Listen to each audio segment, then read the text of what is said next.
The Innovative Independent Living Project was a grant that was funded by the Cleveland Foundation and the Billy Howland Steffi Family Fund.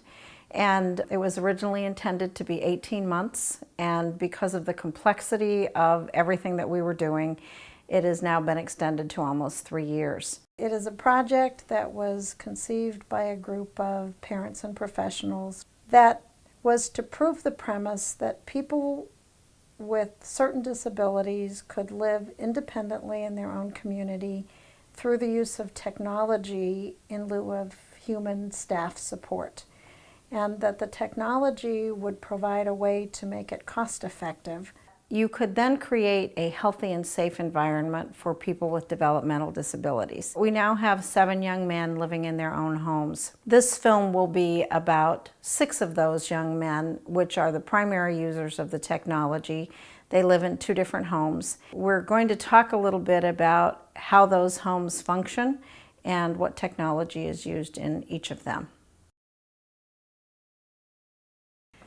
House number 1 has 3 young men living in it. They were ages 23 to 25 when they moved in. They've now been there approximately a year and a half. One family owns that house and the others pay rent. The parents provide much of the support. The parents take turns with the shopping and directing activities at the house. Each mom prepares meals once per week. They also have some assistance through level 1 waivers, in which for approximately 12 hours per week, they have a provider who comes in to help with recreation activities, other cooking and cleaning. And then they also have about 30 hours a week through a Medicaid service called State Plan Services. The main technology utilized in this house is a series of 5 cameras. And the cameras are placed throughout the household in locations the parents felt were important. The cameras have 2-way audio and 1-way video, and the parents can check in from any smartphone or any computer anywhere in the country. So it gives them a lot of flexibility to go where they need to go, but also allows them to be in touch with the house whenever they need to be. In house number 2, there are 3 young men also, and 2 of them are brothers. They all 3 moved in on the same day, and they've been living there about a year and a half as well. One was 26 when they moved in, the other 2 were in their early 30s. This group of young men are also out of the house every day, and they go to work and return to the house mid-afternoon. One family owns this house as well and is landlord to the other. The families share all expenses equally. This house includes a lot of technology that you'll see later in the film, but in addition has a caregiver who lives in. And so in exchange for free room and board, there is a person who stays there and is required to be there 7 days a week from 9 p.m.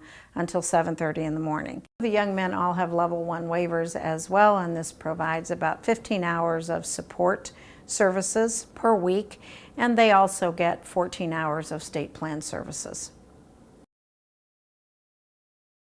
We're the parents of 2 sons, Stephen, who's 31 years old, and Brent, who's 27. Both of them have something called Fragile X syndrome, and so they have a variety of intellectual disabilities, speech and communication delays, attention deficit, hyperactivity, a whole gamut of conditions that make it hard for them to function independently on their own. Well, I'm Tom Algieri. Lynn Algieri, and my son is Ben Algieri.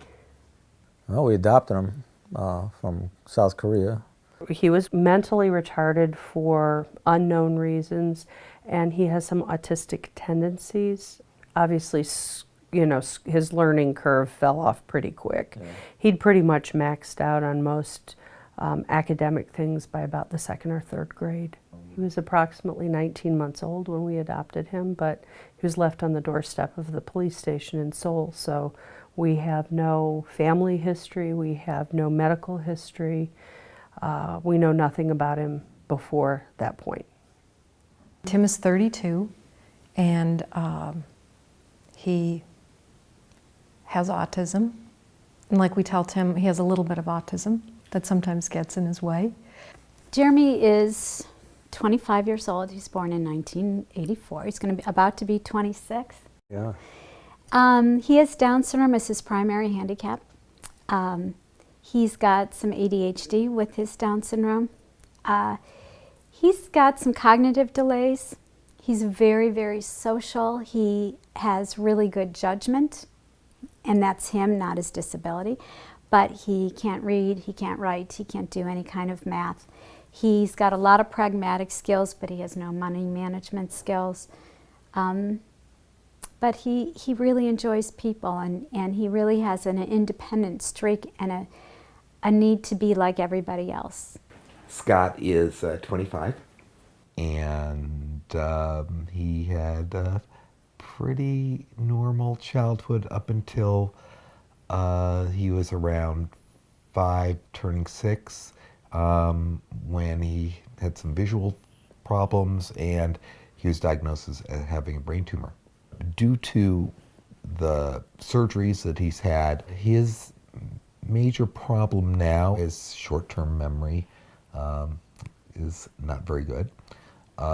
He has some problems processing new information and storing that. Jeremy really loves a lot of activity in the house, and so he was doing fine living at our home, but he was losing a lot of the independent skills that he had learned, because in a natural home situation, we're doing the laundry, we're doing the cooking.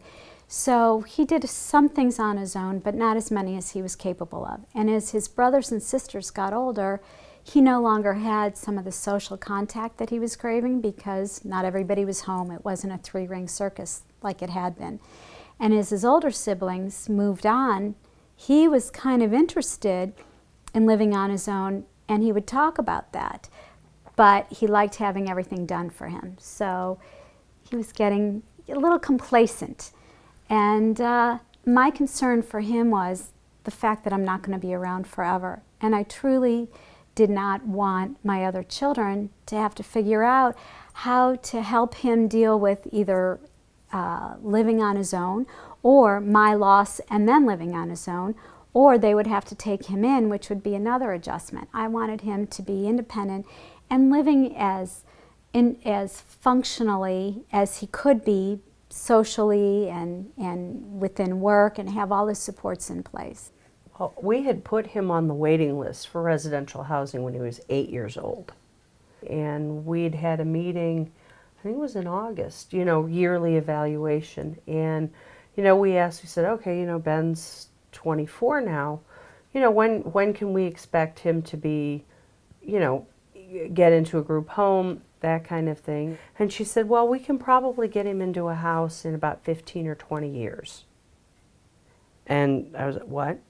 Because I'm like, well, that's not good. I mean, he needs to move into a house now. The other alternatives, which were things like a typical group home, wait for a waiver, which may never come, or will come when we're 80 instead of 60, and Stephen and Brent are then 40 and 50, and waiting for something that could be funded was not feasible. And we couldn't afford to do the group home concept. The average cost of support for a 24/7 group home is $200,000 to $225,000 per year, just the support. That does not include the house, the utilities, the upkeep, anything. It includes only the cost of the caregivers who are there and the transportation. Now, when you have a kid like that, you can't expect to be tied down to an extent.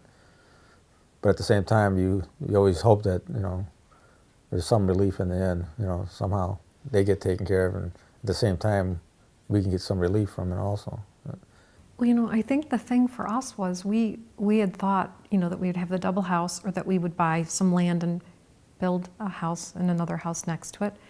And then this great opportunity came up with the project that Jeannie put together. I had a very definite idea in my head. I wanted them to live in a house that we owned. I wanted it to be a single-family dwelling.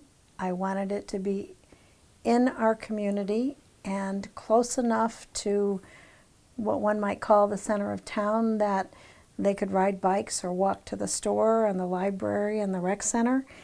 And I wanted them to be able to make their own decisions while they lived in it, but I still wanted enough safety and support kinds of things around them in whatever that turned out to be, to make it reasonable for them, happy for them, and to give us a level of comfort that they would be as safe as normal people are in a house. This seemed more practical for supporting the kids. It seemed more practical for the technology that went into it, and it just seemed more family-like and normalized for my son. I think he would feel more comfortable in this kind of a setting. I think like-minded families getting together, you know, trying to find compatible roommates.